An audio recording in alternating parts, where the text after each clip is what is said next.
Goeiedag en baie welkom by Praag se YouTube kanaal. Moenie vergeet om in te teken op die kanaal as jy nog nie so gemaak het nie, regs onder op die skerm, die klokkie en die inteken blokkie. Ja, en vandag gaan baie interessante onderhoud wees met meneer Rudy Rousseau. Hy is 'n vryskut navorser en 'n deskundige oor die boere-konsentrasiekampe van die Tweede Vryheidsoorlog. Rudy, vertel ons 'n bietjie meer hoe het jou bemoeienis of jou passie vir hierdie onderwerp begin?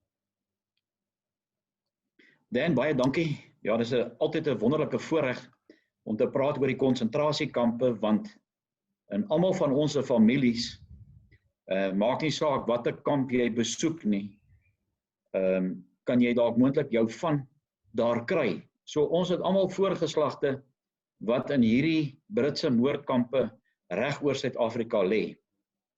Nou, En dit was moordkampe, die mense het nie net doodgegaan omdat hulle swak higiëne of wat ook al, soos wat meneer Jacob Rees-Mogg gesê het. Ja, kyk, in die begin was ek nogal bietjie skrikkerig geweest om te sê moordkampe, maar ek dink na 7 jaar se intensiewe navorsing en verfilming van 55 dokumentêre films oor 55 Britse moordkampe, nee, sê ek, dit was absolute Britse moordkampe. Die Britte het met die Tweede Vryheidsoorlog 'n missie gehad, omdat hulle nie die boere op kommando kon gewen het nie, om daar wat dit vir die man die seerste maak, hulle vrouens en kinders in hierdie moordkampe te gaan sit en om hulle dood te maak. En as jy dink, ek het ook nie geweet nie, baie keer vra ek vir mense net vir interessantheid, hoeveel konsentrasiekampe dink jy was daar? En ek wil miskien ook net vir jou vra, as jy dalk miskien ook net 'n raai kan vat, hoeveel kampe dink jy was daar? Want ek gaan nou vir jou sê, en dit is eintlik skokkend, dat hierdie waarheid, wat hier in Suid-Afrika plaasgevind het, waar die wêreld hulle gesig draai, om nie hiervan daadwerklike kennis te neem nie, hiervan te weet. Hoeveel kampe dink jy was daar gewees? Ja, ek sou miskien skat so tussen 20 en 30 of so iets. Ja, nou, dit is die algemene, as mense, jy weet, as ek vir hulle vra, hoeveel dink hulle was daar, die algemene getal wat hulle gee. Nou, ek het laas jaar in Maart 'n onderhoud in Kaapstad gaan doen met 'n jong dame, en vir haar graadstudies het haar navorsing haar 5 jaar gevat.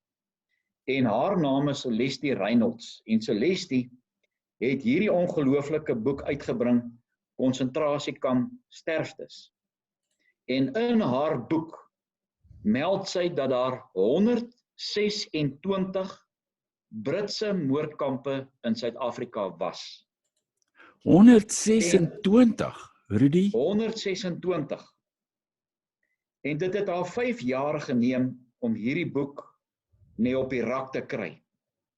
En elke jaar word daar gepraat van, daar is net 26.000 vrouens en kinders dood in hierdie moordkampe van die Britte, wat weer eens 'n groot polities korrekte leuen is. Want met haar intensiewe navorsing het sy op 34.000 name afgekom. En om dit te bevestig, in die omslag van haar boek kry jy so CD. Sê nou maar jou van is Prinsloo. Jy het miskien ook jou ouma groetjie se voorletters. Dan kan jy hierdie CD insit wat vir jou die 34.000 name gee wat in hierdie kampe gesterf het. En as jy al voorletters in van het en jy sit dit in jou rekenaar in, sal dit dan vir jou wys in watter kampe daar Prinsloo's was, en so 'n geweldige hulpmiddel om dan die kamp op te spoor, weet waar jou ouma was, want die ou mense wou nie daaroor gepraat het nie. En dit het my 7 jaar geneem om hierdie kampe te gaan besoek. Nou, ek het hier ook 'n boek wat deur professor ABG Raad geskryf is. Die boek is ongelukkig uit druk uit. En die boek se naam is Die Boerevrou, Kamp Smarte. Ja, ek het 'n eksemplaar van daardie boeke, van albei sy boeke, deel 1 en 2. Ja, ek kort, hierdie is nou deel 2, ek kort deel 1. So as daar dalk enige kyker is, ek wil ook net vir hulle sê, baie dankie vir hierdie geleentheid en ek hoop, na ons gesprek, dat hulle die erns van die volksmoord, wat deur die Britte gepleeg is in Suid-Afrika, ten harte sal neem. Nou ek het eers by radio, weet mense vra ook altyd vir my, maar hoe neem 'n man net 'n kamera en begin konsentrasiekampe afneem? Nou ek wil nou nie baie in detail ingaan nie, ek gaan maar net so kortliks daaroor praat. Ek het by maar hoeveel konsentrasiekampe het jy al besoek, Rudy? Nou die grafte 55. Daar is dis nou hoe 55. die DVD lyk. Ja. So daar's 55 konsentrasiekampe wat ons besoek het. En dan elke kamp se naam verskyn hierso, byvoorbeeld sê maar Brandfort. Nou in professor Raad se boek waar elke kamp bespreek word, is daar nie aanwysings gewees van my om by die kamp uit te kom nie. En dit het 'n wonderlike, maar 'n groot emosionele reis ook mee gepaard gegaan. Want meeste van die name wat konsentrasiekampe aangedui het, is gesteel, baie van dit is in vandag in plakkerkampe vir 'n huis se dak. So ons moes werklik hierdie kampe gaan soek het. En ek het ongelukkig nie die GPS-koördinate in die dokumentêre DVD's gesit nie, maar op die heel laaste gedeelte van elke dokumentêre DVD oor daai spesifieke kamp het ek die aanwysings ingesit. Met ander woorde, hoe moet jy ry om by hierdie konsentrasiekamp uit te kom? So elke DVD bevat waar dit moontlik was swart en wit fotos van hoe het die konsentrasiekamp gelyk. Dan uit professor Raad se boek uit, hoeveel vrouens en kinders in daai kamp was, die briewe wat die vrouens geskryf het, van byvoorbeeld waar hulle gebly het, wat het gebeur toe die Britte daar aangekom het by die plaas, natuurlik alles opgevreet in die eerste plek, waardevolle meubelment stukken geslaan het, en dan het hulle die vrouens en die kinders uit die huis uitgejaag, en dan het hulle daai huis vernietig.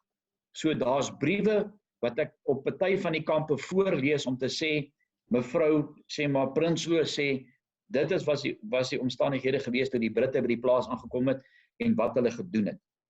Dan ook hoeveel kinders in die kampe was, hoeveel daar oorlede is.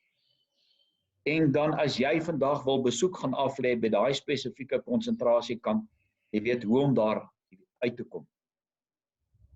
Nou wil ek ook net sê, van die 126 konsentrasiekampe wat daar was die totaal was 126 gewees, maar baie van hulle was deurgangskampe. Met ander woorde, wanneer die Britte op die plase aangekom het, die plaas verwoes het, dan het hulle daai vrouens en kinders na 'n tydelike basis toegevat, 'n deurgangskamp.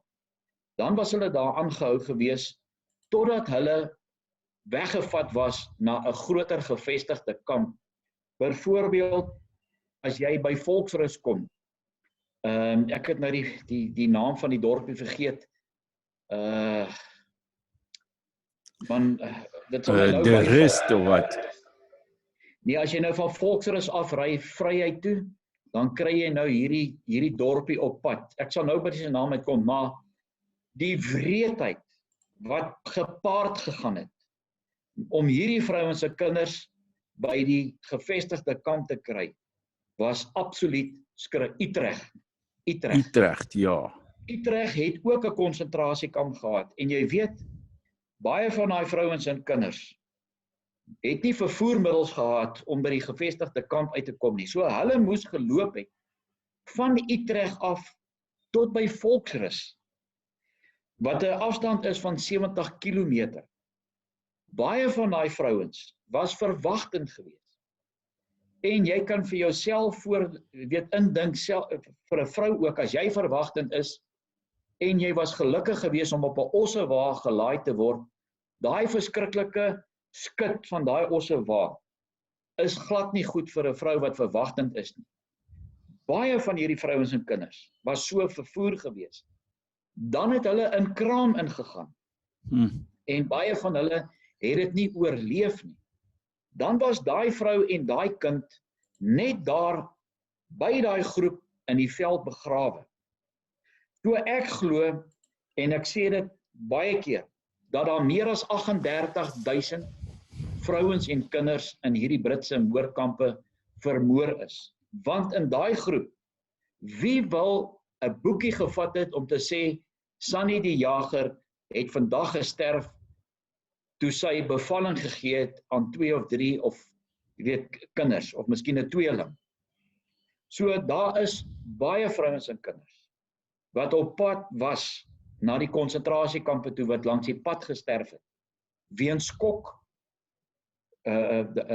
weens siekte, jy weet, mens sal nooit weet nie. Die grootste konsentrasiekamp wat in Suid-Afrika was Meerbank onder in Natal. Meerbank het 'n totale bevolking van 8.600 boervrou en kinders gehad. By Meerbank was daar nog 3 ander kampe. Daar was Wentworth gewees, Isipingo en Wentworth, Isipingo en Jacobs. Al die kampe was in 'n loopafstand van Meerbank gewees. So die totale vrouens en kinders wat daar was oor die 30.000. Kan jy jou nou self indink, ons praat nou van, ek vat nou Brandfort as 'n voorbeeld. Vanaf Brandfort was hierdie vrouens en kinders in oop steenkooltrokke gelaai gewees.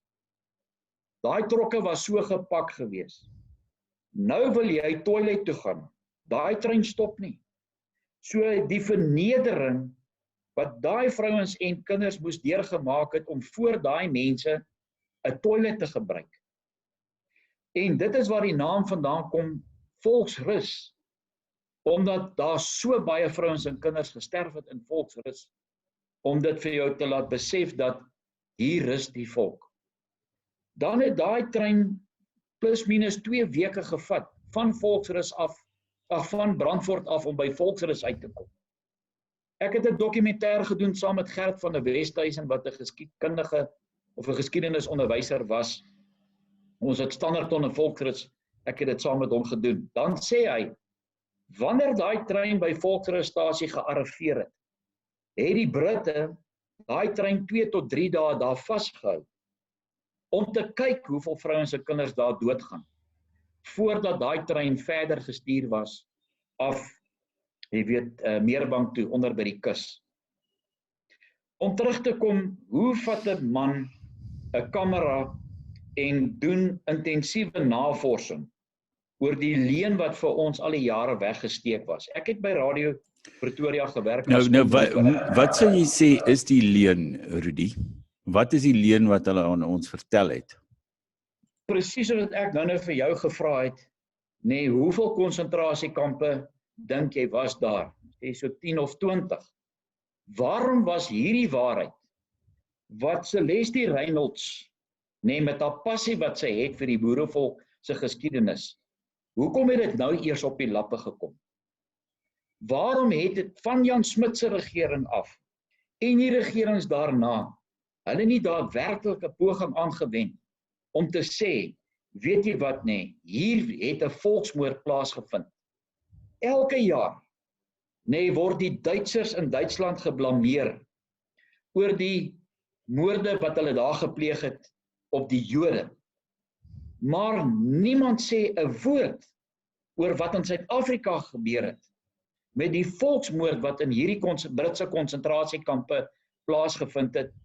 En dit het plaasgevind oor die Engelse het so 'n mooi woord, greed. Die Afrikaanse woord gierigheid klink nie vir my so reg nie, maar greed, toe daai goud en diamante hier ontdek is. Ja, hebsug. Ja, hulle gierigheid en hebsug. Ja. Ja, hulle wou dit gehad het. Ons het die ongeluk gehad om 'n land te hê wat die rykste land met minerale destyds was, en toe wou hulle hom net vat. Ja. En toe hulle ook nie die boere op kommando kon gewen het nie, het hulle aangewend om die mees barbaarse wyse daai vrouens en kinders wat onskuldig is in hierdie Britse moordkampe te gaan vermoor. Dan weet jy wat, ons is nou omtrent meer as 'n maand nou in hierdie Chinese vlermuis siekte virus lockdown wat ons het. Kyk hoe voel dit vir u daar by die huis. Nee, dit is asof 80% van jou lewe net weggevat is. En dis nie jou skuld nie. Kan jy vir jouself dink, hierdie vrouens en kinders, wat vir daai tydperk, in 'n kamp, waar daar oor die 5000 vrouens en kinders was by Betuli, vir 3 jaar moes gebly het. As jy vat, toe die Britte daar by die plaas aangekom het, hulle het natuurlik alles opgevreet, hulle het alles flenters geslaan, hulle het daai vrou sê net maar sy 3 kinders gehad, 10 minute of 5 minute gegee, en dan moes sy op die osse of sy moes pad, gevat het, sy was nou basies begelei. As jy 3 kinders het, in so 'n geval, wat vat jy vir daai kinders? Vat jy kos? Vat jy klere? Vat jy medisyne? Dan moet jy in gedagte hou, baie van daai kinders was klein gewees, hulle moet gedra word. Toe hulle het met die absolute min, by 'n konsentrasiekamp aangekom, die ander vrouens was presies in dieselfde posisie gewees. Ek het Belfast wat hier in die Oos-Transvaal is gaan afneem, en meeste van hierdie dokumentêre films het ek in die winter gaan afneem, met 'n termometer. En julle sal sien op hierdie Belfast konsentrasiekamp DVD, dis -5 grade. Daai wêreld het spierwit van die ryp gelê. Hulle het nie beddens gehad om op te slaap nie, hulle moes op die grond geslaap. Daar was nie kos gewees vir hulle nie. In Standerton, om jou 'n voorbeeld te gee, het ek met 'n familielid van ouma Swart, haar kleinseun gepraat, wat my vertel het van wat sy ouma hulle vertel het, wat hulle deurgemaak het. Die konsentrasiekamp was langs die Vaalrivier gewees in Standerton. Dat sy 8 van haar kinders in 2 weke se tyd in daai konsentrasiekamp verloor het. As jy vat om langs 'n Vaalrivier te slaap, die manne wat vis vang, wil weet waarvan ek praat, hoe bitterlik koud word dit daar in die winter. Die ongenaaktheid wat die Britte gedoen het teenoor hierdie vrouens en kinders, is vir my onvergeefbaar. Jy weet, dit was 'n emosionele reis wat jy nie vir mense kan beskryf nie. En ek sê dikwels vir mense, gaan stap net vir 'n slag, deur een van hierdie konsentrasiekampe. En dan kom praat jy weer met my hieroor. Maar ja, ons hele geskiedenis word eintlik vervals, of in die doofpot gestop.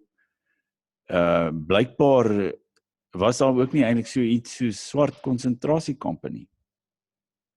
Volgens wat jy en weet jy wat, ek wil net gou terugkom na Radio Pretoria toe, want ek het dit ook op Radio Pretoria gesê. Ek het daar by hulle uitgesaai, en eendag het iemand my in die ateljee gebel en gevra of ek al by die Balmoralse konsentrasiekamp was, en ek sê toe nee, en hulle vra toe vir my, aangesien hulle weet my passie wat ek het vir die boerevolk se geskiedenis, of ek nie dalk net wil kom kyk en dalk 'n poging kan aanwend om dit te kan herstel nie, of skoon te maak nie. En ek het dit toe gedoen, en ek het 'n beroep op my skof gedoen op die luisteraars, natuurlik met toestemming, en my gevra, jy weet, kom help my asseblief. En die Saterdag toe ek nou soontoe sou gaan om te gaan help ons skoon te maak, het ek 'n oproep gekry 10:00 die oggend in die ateljee om te sê ek hoef nie meer te kom nie, want die konsentrasiekamp is klaar skoongemaak. Toe het daar oor die 80 Radio Pretoria luisteraars opgedag. Almal met grawe, grasnyers, pikke, en die kamp was skoongemaak gewees. Die middag toe ek daar stop, toe ek uit die kar uitklim, Nee, lyk my hoe ouer 'n mens word, hoe meer emosioneel raak jy, het ek uitgebars in trane, want ek kon dit nie glo nie. Balmoral se konsentrasiekamp is amper so groot soos 'n rugbyveld.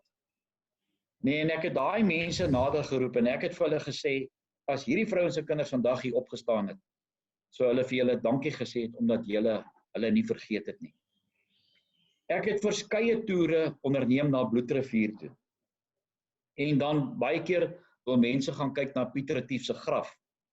Nou as jy ry van Bloedrivier af, dan ry jy deur Vryheid, en dan gaan jy met die pad wat Ishawi toe gaan, wat ook 'n konsentrasiekamp gehad het, 'n ongelooflike verhaal, wat ook by Ishawi gebeur het. In die dorpsmuseum, dit gaan nou oor die swart konsentrasiekamp in Suid-Afrika. In die dorpsmuseum is daar 'n groot swart en wit foto wat sê, there were over 110,000 blacks employed by the British. Ek sê, nee, die mense verwar 'n konsentrasiekamp met 'n arbeiderskamp.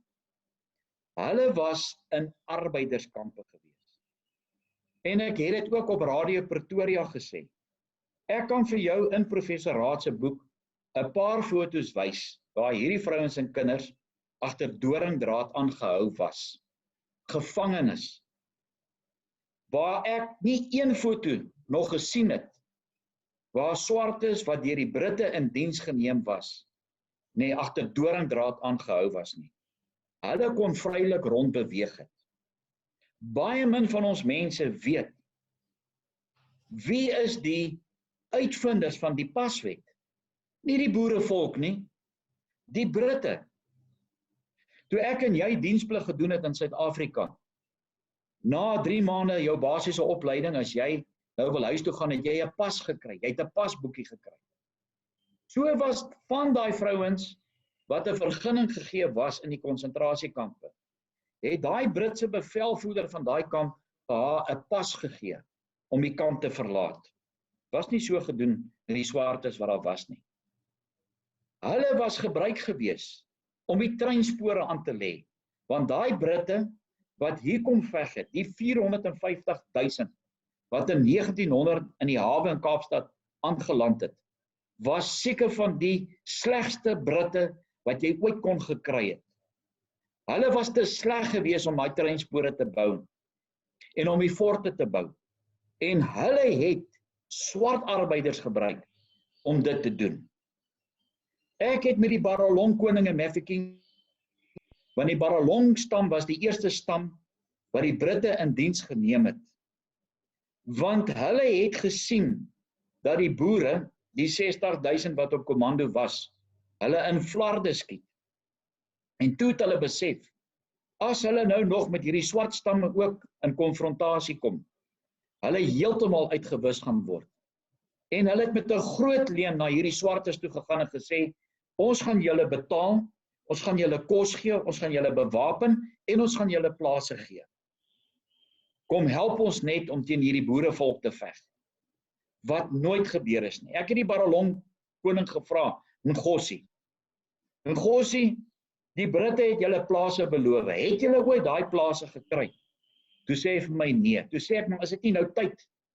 As julle nie die plase kan kry nie, dat julle mense, waarvoor gelieg was, net daai geld wat die Britte hier kom steel het, die goud en diamante, waarvan ons net die wit mynhope het, oor het hier in Suid-Afrika, en die groot gat by Kimberley, dat julle immers vergoed moet word daarvoor. Hulle was net so swak, net so verskriklike aandeel net toegedien in die Tweede Vryheidsoorlog. Maar die boerevolk het nog erger 'n lyding gehad. Ja, dis 'n verstommende verhaal eintlik wat jy vertel, Rudy, en jy weet, ons het almal groot geword met die kennis van die konsentrasiekampe, maar ek dink daar is ooit aan ons oorgedra hoe verskriklik dit was nie, en dat dit eintlik moordkampe was, soos jy dit noem nie.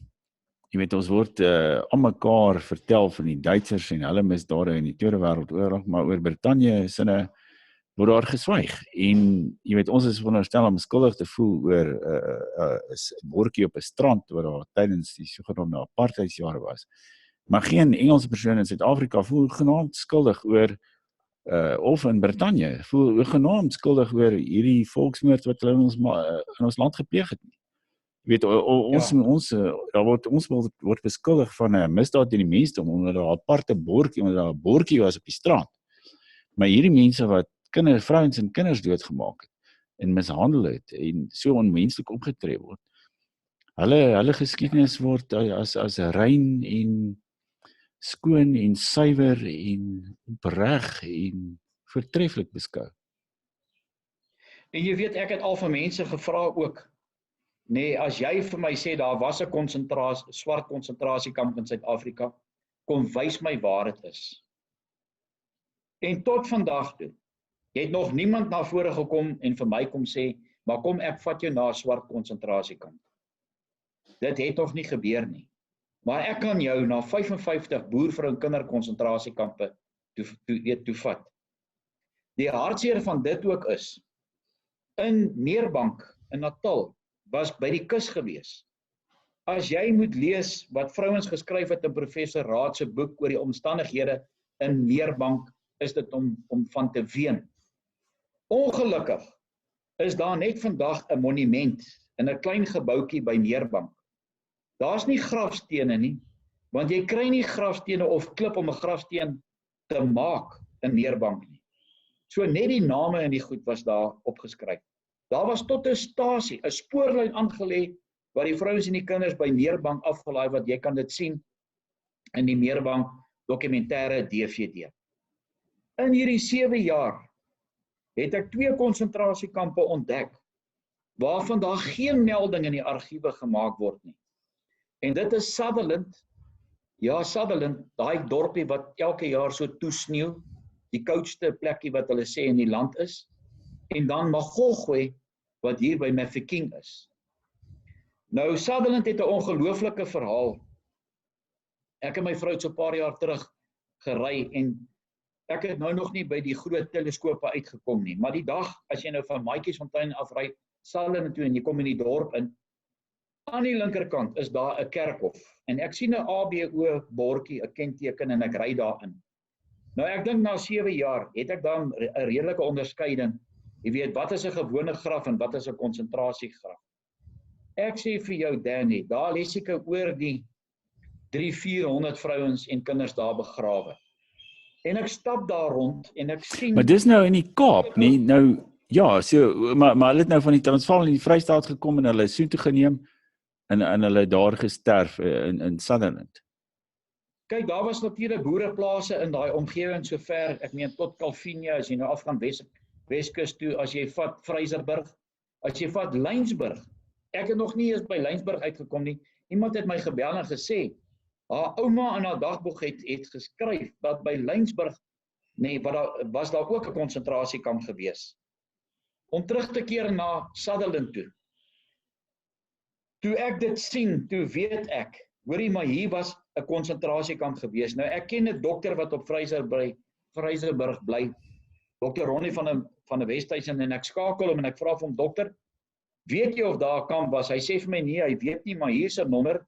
Ek bel toe en ek kom op die polities korrekte Elizabeth van Heiningen, wat ook 'n boek in Engels geskryf het oor die konsentrasiekampe.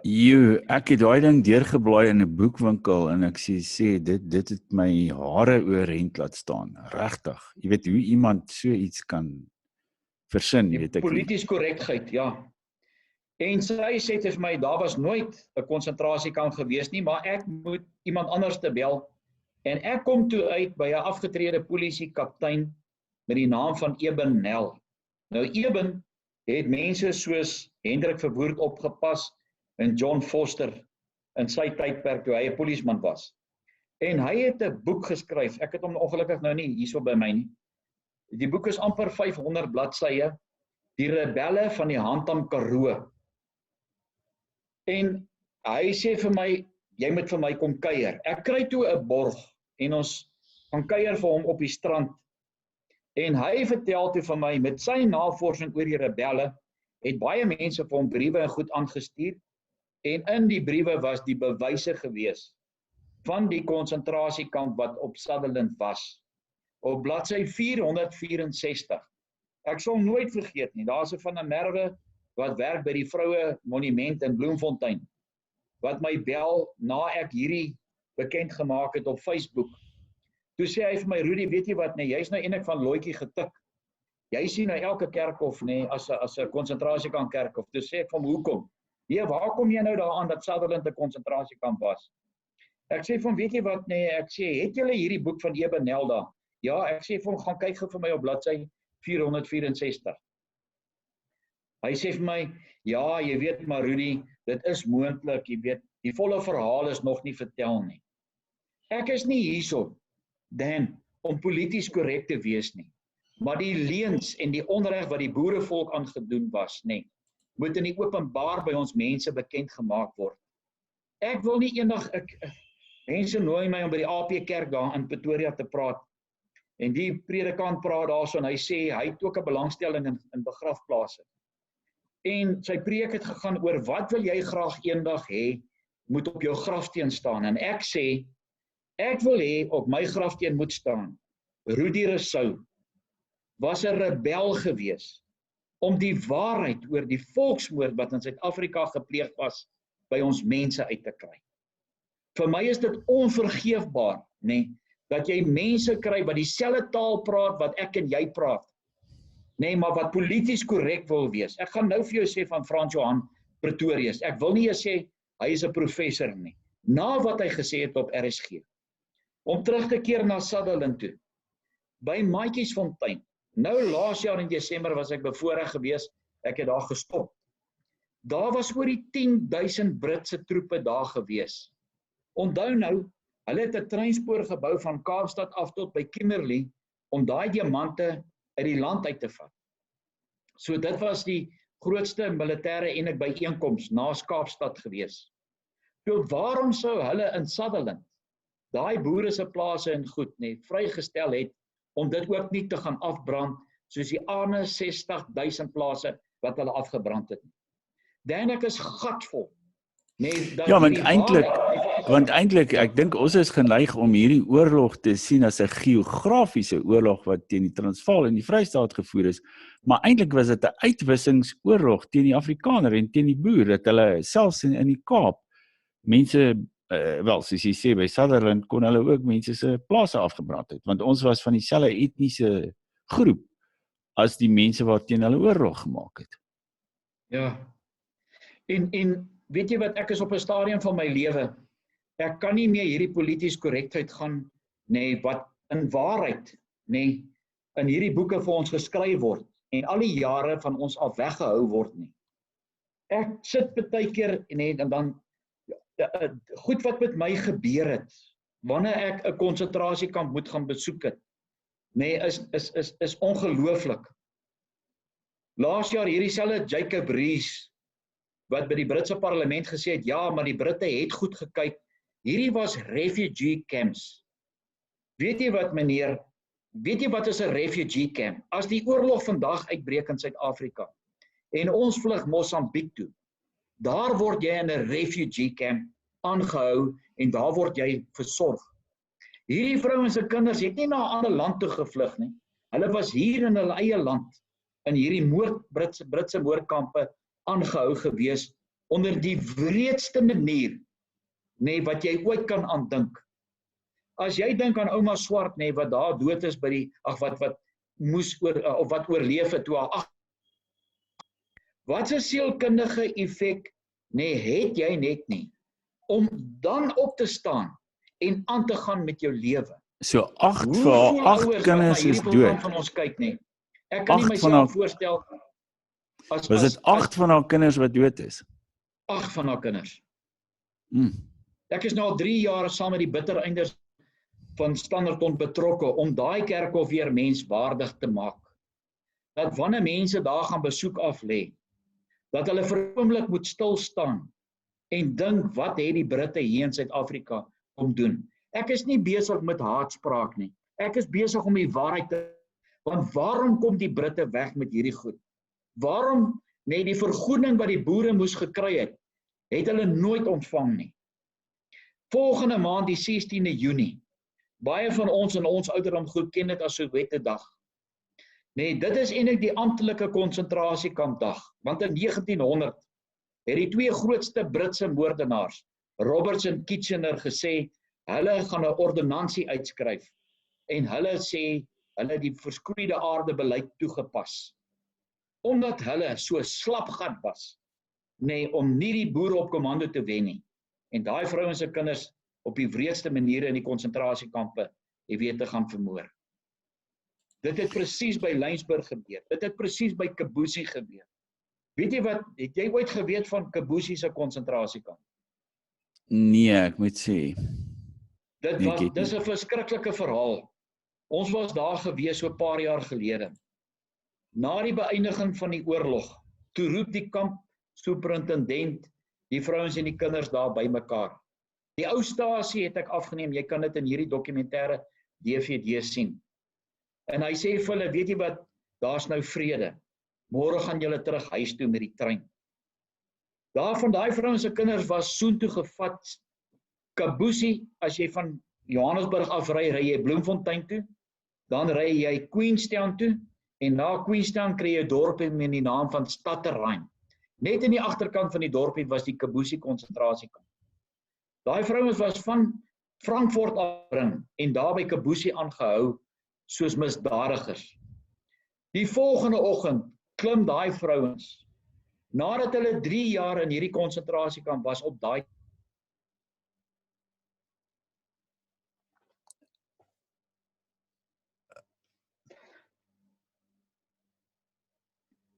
hoe het hulle uitgesien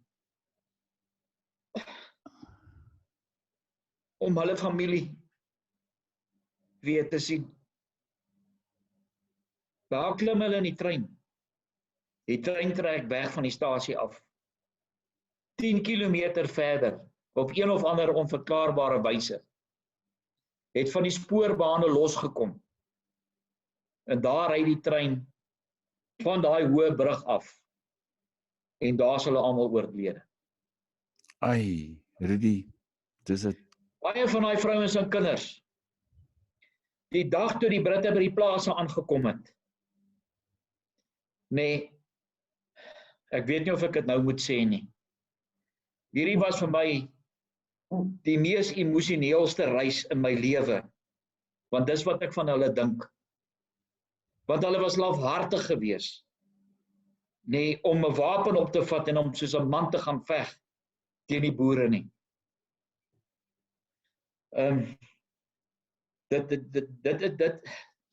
Partykeer nee, het 'n mens nie woorde nie om te beskryf as jy daarso staan. Jy weet Dan, ek het ook nie geweet nie. Dis hoekom ek sê daar's baie goed wat vir ons weggesteek was. En solank ek lewe en die Here my spaar, sal ek so ver gaan om die waarheid oor hierdie volksmoord by ons mense uit te kry. Daai bekende liedjie wat ek en jy en baie van ons en baie van die kykers so lekker hard voluit bors gesing het. Simbamba, mamma se kindjie. Simbamba, mamma se kindjie. Draai sy nek om, gooi hom in die sloot. Trap op sy kop, dan is hy dood. As jy nou met die motor hierop van Johannesburg af ry Springfontein toe. Aan die bokant van Springfontein in die dorp is daar 20 kindergrafte. Die kamp was naby die stasie gewees, die konsentrasiekamp. Die kerkhof is omtrent 1 kilometer van daar af. Baie van daai vrouens en kinders was deur die Britse soldate verkragt gewees. Dit moet seker, ek weet nie of enige vrou na so 'n verkrachting weer normaal kan fokus en kan aangaan met haar lewe, as God nie daadwerklik ingryp in haar lewe. En sy kan dit, ek dink nie jy kan dit ooit van jou brein af uitwis nie. Dat jy weer daarna 'n normale lewe moet lei. En hulle was verkragt gewees. Byvoorbeeld in Pietersburg. nadat die Britte hierdie swartes bewapen was, en meneer, ek praat nie leuns nie. En as jy vir my kom sê dat ek leuns praat, dan moet jy vir professor AWG Raad ook sê, professor, jy lieg hierso. Waar hy geskryf het dat daar van hierdie swart kommandos wat bemagtig was deur die Britte by hierdie plaas aangekom het, daar 'n ma met haar 3 dogters by die huis was, besig was, seker maar met algemene huiswerk. Haar man is op kommando. Dat hulle ingekom het, dat hulle vir daai vrouens laat kaal uittrek het. Dat hulle daar moes naak gestaan het en vir hulle kos gemaak het. Nadat hulle kos geëet het, nee, daai swartes, daai vrou en haar dogters om die beurt verkrag. Dat hulle van daai plaas af 25 myl na die konsentrasiekamp na Pietersburg toe moes geloop het.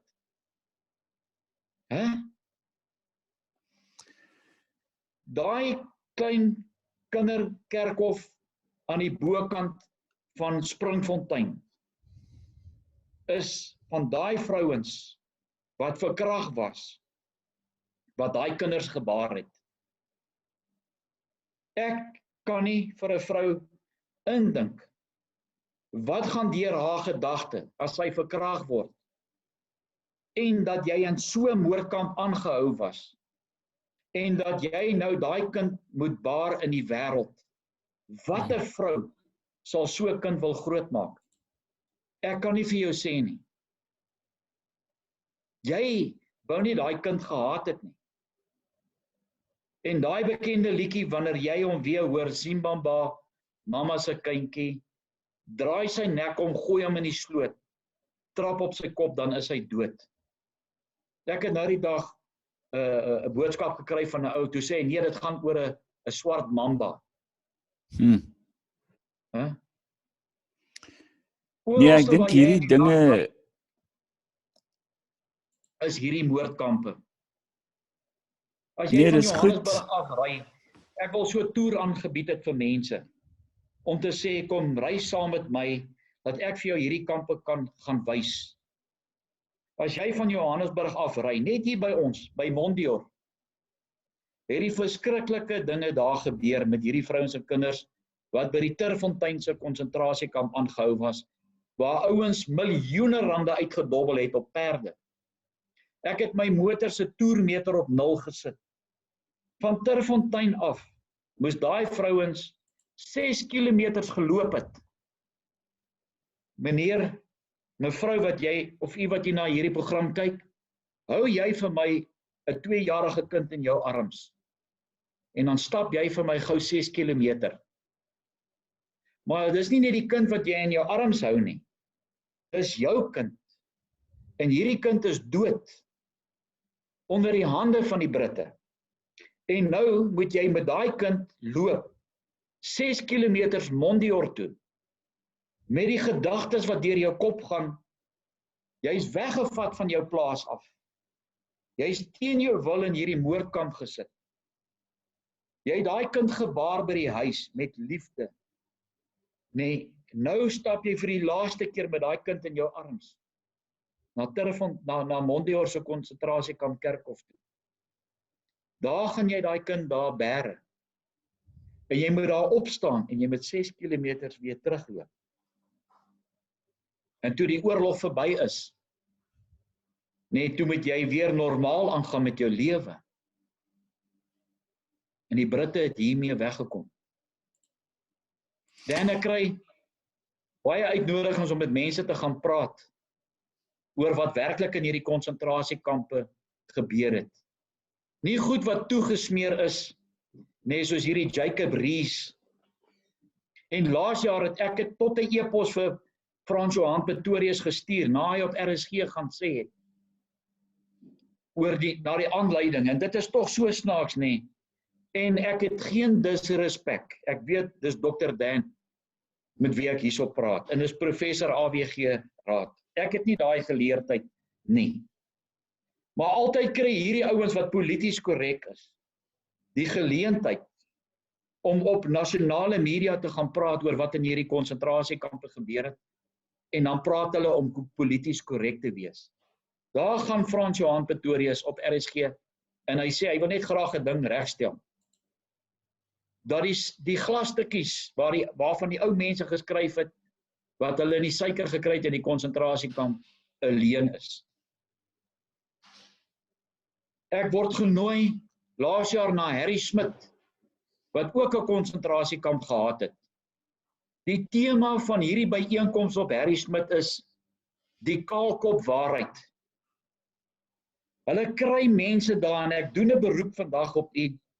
As jy iemand uitnooi om te kom praat oor hierdie konsentrasiekampe, moet jy seker maak wie nooi jy uit soontoe en dat die ou die waarheid daar praat met julle. Hulle nooi 'n ou wat in die mediese korps in die weermag was. En die ou mense het geskryf van die vishoekies wat in die Boelie Bee was. In hierdie boek van professor Raad, dink jouself daarin.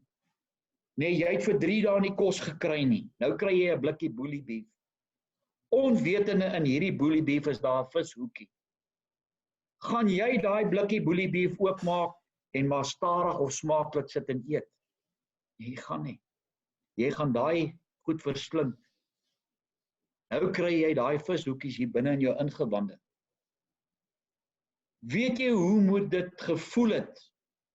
En dit was die vrouens se grootste vrees in hierdie konsentrasiekampe. As hulle kind siek geword het en die kind moes na die kamphospitaal toe gevat word, het hulle geweet hulle gaan daai kind nooit weer sien nie. Want in daai kamphospitale was hierdie kinders vermoor gewees. Nou het jy vishoekies hier in jou ingewande. Watse mediese toerusting het hulle daai jare gehad, 120 jaar terug, om jou nou te help? Weet jy wat sê hierdie ou daar by Harry Smit? Die kaalkop waarheid. Jy weet daai sleuteltjie wat jy in die Boelie Bee blikkie mee oopmaak. Nee, daai vroue se kinders wat in hierdie kampe was verward gewees. Dit was nie vishoekies nie, dit was daai sleutel. My liewe donder, hoe het jy daai groot ding in jou mond ingekry en nie agtergekom, hoor hierso, maar hierso sit jy met iets anderste. Daar's mos 'n groot verskil tussen daai lepeltjie en 'n vishoekie. Daai Britte het 'n missie gehad, om hierdie vrouens en kinders op die wreedste maniere te vermoor. Ek staan op in daai vergadering, daar's omtrent 40 mense. En weet jy wat, dis die hartseer van dit. Nou is hulle daar weg.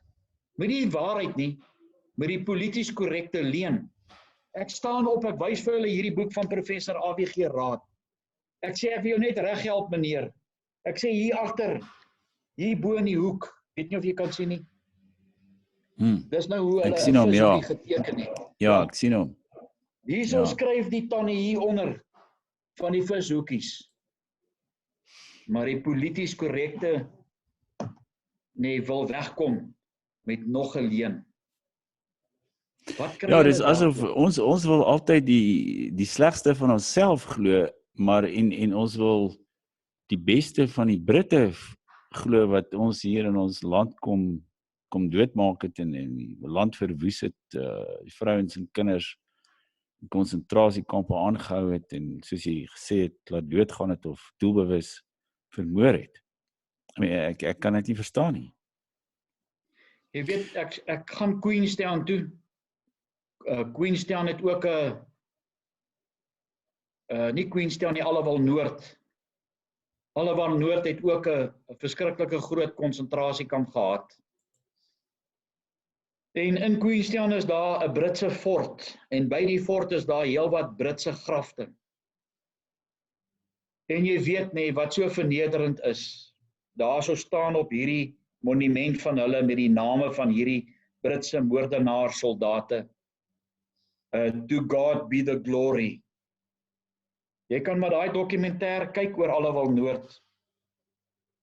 Toe sê ek, dis definitief nie die God wat ek ken, waaraan ek glo nie. Julle het hierdie vrouens en kinders kom vermoor. Jy weet wat vir my so hartseer is? Jan Smuts, wat ek sien as 'n boereverraaier, na hy geveg het, saam met die boerekommandos, en omgedraai het teen sy volk, En die grootste Britse, wat is hero in Afrikaans? Held. Held geword het. En aan die ander kant toe gekyk het. En die boere wie se plase oor die 60.000 van hulle wat afgebrand was, nie gehelp het om daai ouens weer op die been te bring nie. Ek wil graag by u 'n beroep doen. Ek het met Dan gepraat, ons ken mekaar ook daarom nou al 'n paar jaar. Ek het nog 2 goed wat ek vir die boerevolk wil doen. En dit gaan vir my 'n groot eer wees, Dan, dat ek wil graag hê dat jy die voorwoord van hierdie dokumentêr moet open. Baie mense ken jou. Bitterman mense. Dankie, Rudy. En dit gaan ook vir Jan Smuts en al die regerings na hom. Dat hulle nooit gegaan het om hierdie konsentrasiekampe die werklike eer te gee ter nagedagtenis aan hierdie vrouens en kinders nie. 'n Verhaal wat nog nie vertel is nie, daar's 2, is die boerekruisgevangenis op Sint Helena. Daar was nog nooit so 'n dokumentêr verfilm oor Sint Helena, oor die 3 boerekruisgevangene konsentrasiekampe wat daar was nie. Het u geweet, daar was oor die 6.000 boerekruisgevangenes op Sint Helena, waarvan oor die 400 jong boere seentjies onder 15 jaar was. Dan, toe generaal Cronje oorgegee het hierso by Paardeberg. Ek sê vir jou, die Britte weer eens het 'n missie gehad, met die greed wat hulle gehad het om hierdie boerevolk teen alle koste uit te moor. Die van u wat vertroud is en wat weet waar Paardeberg is, na die geveg daar plaasgevind het, nee, dit is vir my so 'n mooi gesegde. En jy wat polities korrek wil wees oor die volksmoord wat hier plaasgevind het, toe staan generaal Cronje op en hy sê, en hy roep hierdie kommando bymekaar, en dokter, u wat dit vir my gesê het, sal my altyd bybly. Toe sê generaal Cronje vir hulle, manne, die melk het oorgekook, bedoelende, dis verby. En weet jy wat? Die boerevolk sal nooit lê nie. En daar staan 'n boer op. Ek wens net ek weet waar sy begrawe. En hy sê, ja generaal, en die skuim het agtergebly. Ja. Julle wat so polities korrek wil wees. Nee, dit is so. Nee, maar Wat Rudy, agteroor sit, nee, om nie die waarheid te praat nie. Van Paardeberg af moes daai boere geloop het Modderrivierstasie toe. 'n Afstand van 140 kilometers. Van daar af terug Kimberley toe. Hoekom weet ek nie.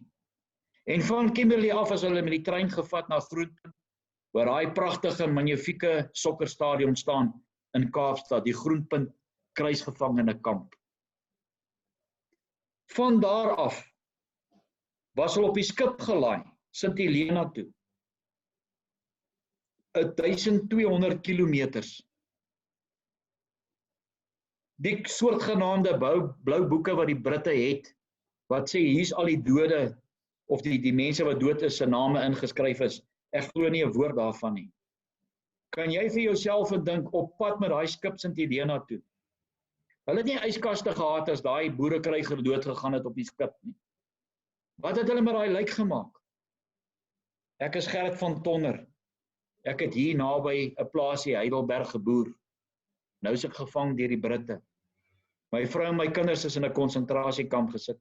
Dis die laaste keer dat ons mekaar gegroet het. Nou word ek siek op die boot, of ek was in die kruisgevangene, het ek siek in die kamp het ek siek geword. Nou is jy op die skip. Wat maak hulle met daai lijk? Hulle gooi hom oorboord. Daar's geen aantekening gehou van Gert wat oorlede is nie. ek kan hierdie Britte nie vergeef vir die volksmoord wat hulle hier in Suid-Afrika kom pleeg het. Dan kry die boerevolk altyd die skuld. Ons is nie die uitvinders van apartheid nie. Die Britte is. Want daai arbeiderskampe het die vrouens en die kinders was agter doringdraad aangehou en hulle was langs hulle gesit daar weer. Hulle is die uitvinders van apartheid, nie die boerevolk nie. Maar iemand moes die blaam gedra het.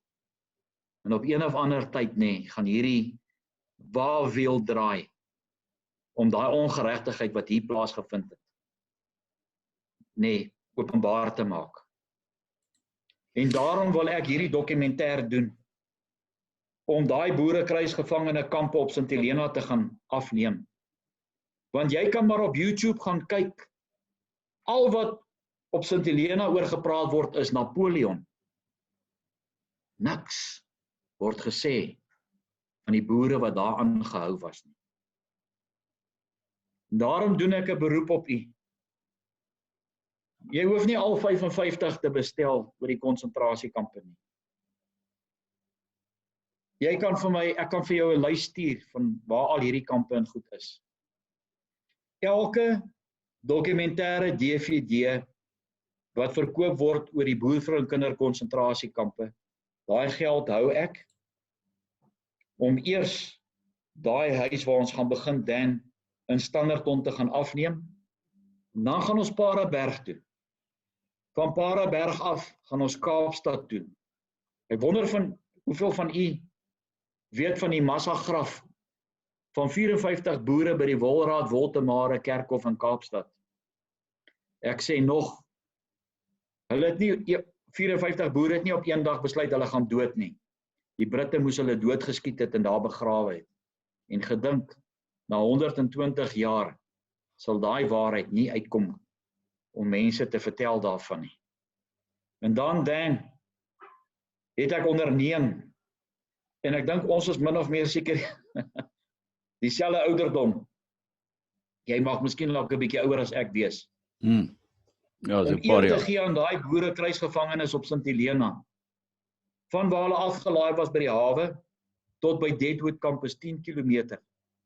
Ek sal dit gaan loop. Met die kamera. En dit afneem. En vir daai boere wat daar die hoogste prys betaal het. Om dit vir hulle dankie te sê. Ek wil graag hê, asseblief, om ons te ondersteun in hierdie tog.